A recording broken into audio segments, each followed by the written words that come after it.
이 시간 우리에게 주신 하나님의 약속된 말씀 누가복음 4장 16절에서 19절 말씀 우리 한 목소리로 합독합니다. 예수께서 그 자라나신 곳 나사렛에 이르사 안식일에 늘 하시던 대로 회당에 들어가사 성경을 읽으려고 서심해 선지자 이사야의 글을 들이거늘 책을 펴서 이렇게 기록된 데를 찾으시니 곧 주의 성령이 내게 임하셨으니 이는 가난한 자에게 복음을 전하게 하시려고 내게 기름을 부으시고 나를 보내사 포로된 자에게 자유를 눈먼 자에게 다시 보게 함을 전파하며 눌린 자를 자유롭게 하고 주의 은혜의 해를 전파하게 하려 하시니라 하였더라. 아멘. 오늘 읽은 말씀을 본문으로 예수님 오신 까닭이라는 제목입니다. 예수님이 왜 오셨을까 하는 까닭 우리가 잘 알고 있지만은 본문을 중심으로 해서 예수님이 오신 까닭에 대해서 한번 나누고자 합니다. 여름에 매미가 몹시도 울던 그 시간이 지나가는 것 같습니다. 매미가 왜 울까요? 세상에 나오기까지 5년에서 길게는 17년 동안 땅 속에 묻혀 있다가 이 땅에서 짧은 시간을 이제 살면서 가기가 아쉬워서인지 그렇게도 울어지죠. 그러나 짝을 찾기 위해서 우는 것이 매미의 울음이라고 합니다. 이처럼 세상에는 원인 없는 결과가 없고 핑계 없는 무덤이 없다는 말이 있습니다. 가을이 오면 열매를 맺기 위하며 태풍이 부는 까닭은 또 다른 유익을 위함인 것입니다. 세월이 우리 곁을 지나가는 것은 다가오는 세월을 맞이하기 위함이고 곡식이 익어가는 것은 힘겹게 지나온 세월을 당당하게 이겼음을 나타내기 위한 것이죠. 그렇게 풍성하게 연걸어 이웃 담장을 넘는 과일과 따가운 햇볕에도 연걸어가 고개 숙인 벼 이삭을 보면 한없이 넉넉해짐을 느끼게 되는 것입니다. 땀 흘린 선수가 승리의 깃발을 높이 들며 포효하는 것은 그동안 땀 흘리며 수고한 고생에 대한 자기의 보답일 것입니다. 이처럼 모든 일에는 합당하게 반응하는 결과가 나타나게 된다는 것입니다. 언제나 그렇듯 패자는 어깨가 축 늘어지고 승자는 웃음이 만개하는 것입니다. 다시 말하면 승자에게는 감출 수 없는 기쁨과 여유가 묻어나게 되는 것인데 믿음으로 승리하는 날에도 이와 같을 것입니다. 우리 모두 믿음으로 끝까지 승리하는 존귀한 하나님의 사람들 되어질 수 있기를 예수님의 거룩하신 이름으로 축복합니다. 아멘. 그러므로 믿음은 승리하는 그날까지 세상의 모든 어려운 일들을 이겨내고 주님과 동행하며 힘차게 달려가야 하는 것입니다. 왜냐하면 반드시 우리 예수님이 약속하신 승리의 기쁜 그날이 바라보고 실천하는 우리에게 약속대로 다가올 것이기 때문입니다. 우리 예수님이 육신을 입고 자라나신 그 고향이 나사렛이라고 하는 작은 동네입니다. 예수님께서 베들레헴에서 태어나셨으나 예수님을 죽이려는 헤롯의 칼날을 피하여 애굽으로 가셨다가 돌아오는 길에 마태복음 2장 23절에 나사렛이라는 동네에 가서 사셨다라고 말합니다. 이는 선지자로 하신 말씀에 나사렛 사람이라 칭하리라 하신 그 말씀을 이루려고 나사렛으로 이동하셔서 그곳에서 자라나신 것입니다. 그래서 나사렛은 특별한 의미가 있는 것이죠. 본문에서 예수님께서 자라나신 곳으로 우리에게 고향이 있듯이 예수님께는 추억과 동심의 세계가 많이 묻어있는 곳이 나사렛이라고 하는 동네입니다. 그래서 예수님은 나사렛과 깊은 연관이 있죠. 우리나라에도 항구의 도시, 항구하면 목포, 부산, 여수죠. 바다를 안고 있기 때문에 항구의 도시로 일컬어집니다. 대전은 또한 교육의 도시라고도 말하죠. 이 주변의 논산은 이제 군사 도시로 변모해 가고 있죠. 이처럼 나사렛은 요셉과 마리아의 고향으로 예수님이 30년 동안 사신 곳이며 이름의 뜻은 지켜본다, 지켜보는 자라는 의미를 가지고 있습니다. 이처럼 작은 마을 가운데 세상에 가장 많이 알려지고 유명한 곳이 나사렛입니다. 저도 성지순례에서 나사렛을 가봤더니 나사렛이라고 하는 아주 작은 동네예요. 그렇게 큰 동네는 아닌데, 그래서 나사렛에서 무슨 선한 것이 날 수 있겠느냐라고 이야기하죠. 나다넬이라고 하는 사람이 빌립의 전도를 받고 하는 이야기가 나사렛에서 무슨 선한 것이 날 수 있겠느냐라고 이야기해요. 이때 예수님이 나다넬을 만나면서 그 속에 이스라엘에 간사한 것이 없다라고 이야기할 때 자신을 어떻게 하느냐고 했을 때 무화과 나무에 있는 것을 보았다라고 했을 때 당신은 이스라엘의 임금이로소이다라고 고백하죠. 그러니까 지금 묻는 시간, 만난 시간보다 약 6개월 전에 무화과 나무 아래서 책을 보든 토론하든 자신을 알아본 예수님을 이스라엘의 왕이라고, 그렇게 임금이라고 고백하고 있는 것이죠. 나사렛에서 무슨 선한 것이 날 수 있겠느냐? 예수님께서 예루살렘에서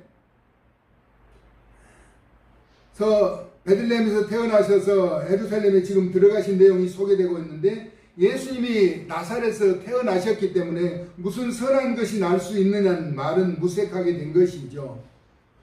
예수님이 예루살렘에 들어가실 때 온 성이 소동하게 되면서 하는 말이 이는 누구냐 하였을 때 당시 예수님을 따르던 많은 무리가 말하기를 갈릴리 나사렛에서 나온 선지자 예수라라고 말씀하죠. 마태복음 2장 21장 10절에서 11절에 그렇게 말합니다. 이후에 성전에 들어가 평소처럼 장사하는 자들을 몰아내시면서 성전의 척결 운동을 펼치신 것이죠. 이는 나사렛에서 자라신 예수님의 활약상이 힘차게 펼쳐지는 현상입니다. 그러면 예수님이 베들레헴에서 나시고 성령이 되도록 나사렛에서 자라나셨지만 예수님이 오신 까닭은 그러면 무엇일까 하는 것입니다. 평소처럼 가르치시며 성경을 읽으려고 펼치신 내용이 본문에 소개되고 있습니다. 특이한 것은 예수님이 성경을 읽으신 것도 처음이시며 나사렛에서 공식적으로 회중 앞에 서신 것도 처음이셨습니다. 그러니 아주 중요한 일이고 예수님 사역에 의미가 있는 현상이라는 것입니다. 예수님께서 이사야 선지자가 기록한 내용을 펼치시면서 자신에게 성령이 임하셨다는 표현을 사용하고 있습니다. 이는 성령으로 아니하고는 고린도전서 12장 3절에 누구든지 예수를 주시라 할 수 없다라고 하였던 것처럼 복음의 현장에는 성령의 역사가 나타나게 되는 것이죠. 누가복음 3장 22절에 보니까 예수님께서 세례를 받으실 때 성령이 비둘기 같은 형체로 그의 위에 임하시고 내 사랑하는 아들이라고 하나님의 음성이 분명하게 들려진 것입니다. 이는 예수님에게 거룩하신 성령이 임하신 것을 나타내고 있는 것으로 첫 번째 가난한 자에게 복음을 전하게 하시려고 자신에게 기름을 부으셨다는 내용을 설명하고 있습니다. 여기에서 가난이라고 하는 것은 물질적인 부족함만을 이야기하지 않고 하나님의 끝없는 자비와 불쌍히 여기시는 긍휼을 기다리는 자를 말하며 하나님을 향하여 온 마음이 열린 자를 말합니다. 하나님을 모셔드린 자도 포함되죠. 이 같은 일에 대해서 마태복음 5장 3절에 예수님은 심령이 가난한 자에게 복이 있다고 말씀하신 바가 있습니다. 예수님은 곧 하나님의 나라가 이 같은 자의 것이라고도 말씀하셨습니다. 그러므로 우리가 살면서 물질에는 부유하고 풍족한 자가 되어도 참으로 좋겠지만은 심령은 하나님을 온 마음으로 받아들이는 심령이 가난한 자가 되어야 한다는 것입니다. 심령이 가난한 자는 천국이 저희들의 것이라고 예수님이 산상수훈에서 말씀하신 것 같다는 것이죠. 그리고 가난한 자에게 복음을 전하게 하시고 또 자기에게 기름을 부으셨다는 내용인데, 기름 부음이라고 하는 것은 성경에 왕과 제사장과 선지자의 직임을 감당하는 합당한 자격을 부여함에 대한 상징적인 표현으로 기름 부음을 나타내고 있습니다.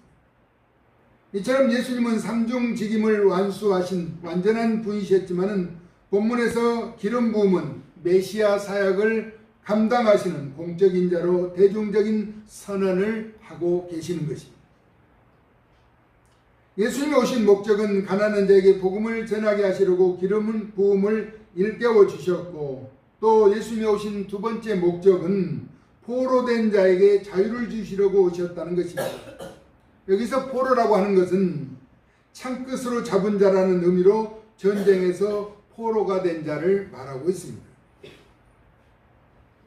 이는 바벨론 포로에서 이스라엘 백성이 돌아올 것을 예언하는 말로 메시아로 오신 예수님은 인류를 포로된 죄에서 해방 후 영적인 자유를 주시는 것을 말씀하고 있는 것입니다. 이에 대해서 요한복음 8장 32절에서는 이렇게 말합니다. 진리를 알지니 진리가 너희를 자유롭게 하리라 라고 선언하고 있습니다. 또 고린도후서 3장 17절에 바울은 주는 영이시니 주의 영이 계신 곳에는 자유가 있느니라. 그래서 우리는 예수님을 구주로 믿는 하나님의 사람들은 억눌림과 고통 가운데서 진정한 자유를 누리면서 억압에서 해방되면서 하나님의 선한 뜻을 나타내는 하나님의 사람들로 자라가야 한다는 것입니다. 그러므로 우리에게는 영과 육을 합하여 예수님을 통하여 진정한 자유가 주어지게 되는 것입니다. 주님으로 인하여 참된 자유를 누리는 하나님의 사람들 되어질 수 있기를 우리를 사랑하셔서 십자가의 고통까지 이겨내신 예수님의 거룩하신 이름으로 축복합니다. 아멘. 세 번째는 눈먼 자에게 다시 보게 함을 전파하며 눌린 자를 자유롭게 하려고 오셨다라고 말씀하셨습니다. 히브리 사관은 갇힌 자를 눈먼 자로 표기하였는데 마치 토굴에 갇혀 있다가 눈을 보지 못하는 자들처럼 그곳에서 풀려날 때 다시 볼 수 있는 상태를 말하고 있습니다. 토굴에 갇혀 있을 때는 아무리 세상을 보고자 해도 볼 수가 없잖아요. 눈은 떴어도 볼 수 없는 것이죠. 그러나 그 갇힌 곳에서 나오면은 이제 비로소 보게 될 수 있는 것처럼 그것을 말하고 있는 것이죠. 이사야 35장 5절에 보니까 메시아가 오면 맹인의 눈이 밝을 것이며 이는 파격적인 놀라운 영적 변화를 말씀하고 있습니다. 맨이 앞을 보지 못한 자가 보게 된다는 것입니다. 못 듣는 사람의 귀가 열릴 것이라는 말씀을 전하고 있죠. 이처럼 예언된 말씀처럼 실제로 예수님은 오셔서 영과 육의 시력을 회복시켜 주신 것입니다. 대표적인 사례가 요한복음 9장 39절에 예수께서 이르시되 내가 심판하러 이 세상에 왔으니 보지 못하는 자들은 보게 하고 보는 자들은 맹인이 되게 하려 하심이라 라고 말씀하셨습니다. 그리고 눌린 자를 자유케 하신다는 것은 본서의 저자인 누가가 이사야서 58장 6절을 인용하여서 내가 기뻐하는 금식은 흉악의 결박을 풀어주며 멍에의 줄을 끌어준다라고 말하고 있습니다. 그리고 압제당하는 자를 자유케 하며 모든 멍에를 꺾는 것이 아니겠느냐라고 이사야서 58장 6절을 인용해서 누가가 지금 증거하고 있다고 하는 것입니다. 네 번째는 예수님이 오신 네 번째 주의 은혜를 전파하게 하려 합니다라고 말씀하고 있습니다. 주의 은혜.